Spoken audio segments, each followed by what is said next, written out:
everybody and welcome to another video, and in this video I'll be answering the question, do I recommend Ouji Salopettes for your Ouji wardrobe? So to begin, I'd say there are two types of Ouji Salopettes. There are also Lolita Salopettes, but we aren't talking about those in this video. So type 1 is where it's essentially pants with attached shoulder straps, and type 2 is where it's essentially a vest attached to pants. I personally have only had experience with type 1 Ouji Salopettes, but I think my findings with type 1 Salopettes will probably assist in your decision on what you think of type 2 Salopettes.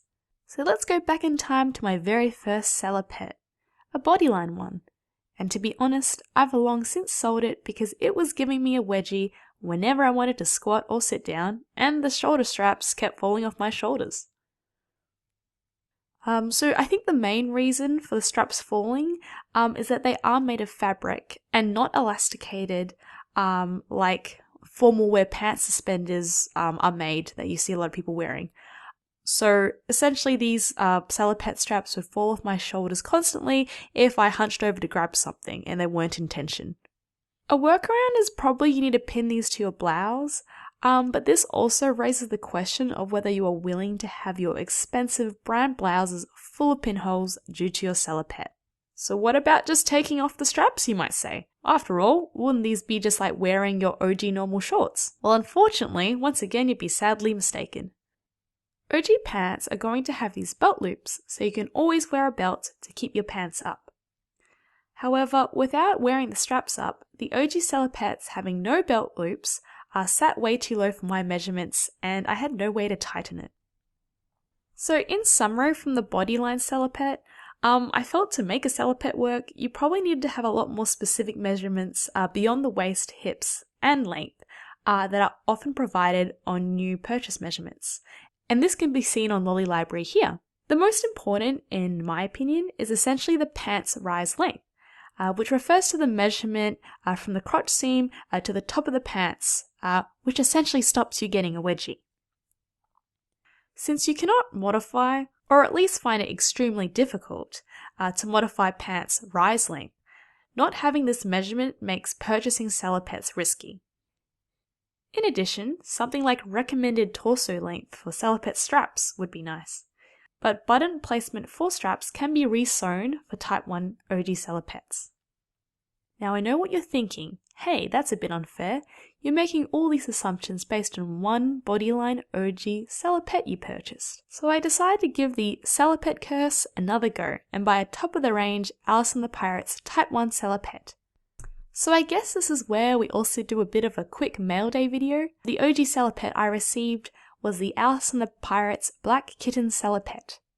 Like the Bodyline ones, the straps do fall off, but strangely with this one it was for a different reason. The strap buttons kept unbuttoning themselves and disconnecting from the salopette pants part. Total side tangent, but a notable difference between the Alice and the Pirates Bodyline Salopette is that for the Bodyline Salopette the buttons were attached to the pants insides, with the straps having holes in them. While with the Alice and the Pirate one, the buttons are attached to the strap, with the buttons threaded through a hole in the pants of the salopette. And here are some photos. The Alice and the Pirates one has this Y-shaped strap sewn as one piece, while the Bodyline one has two separate straps. Now back to testing. I decided that we would also do the wedgie test, and lo and behold, my salopette did not give me a wedgie.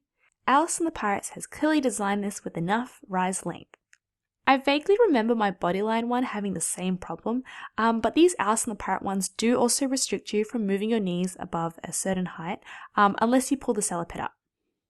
Where the salopette was different to the Bodyline one was that there was this corset lacing at the back, meaning I could tighten it.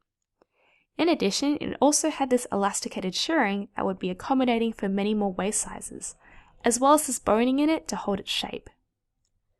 In conclusion, these were definitely an upgrade from the Bodyline Salopette. However, because the straps kept popping out and slipping off, I'm not really sold on salopettes, and would rather wear pants as paying extra for the whole salopette gimmick isn't worth the risk. I personally have not wanted to attempt buying type 2 salopettes, because while essentially having a vest sewn to pants would fix the whole straps falling down issue, I feel the measurements would be even more restraining with the addition of all the upper body measurements now needing to fit. There is no easy way to fix your type 2 salopettes if the measurements are off.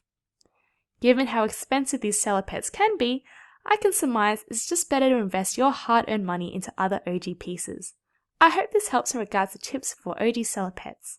Don't forget to like and subscribe for more videos, and thanks for watching. Bye!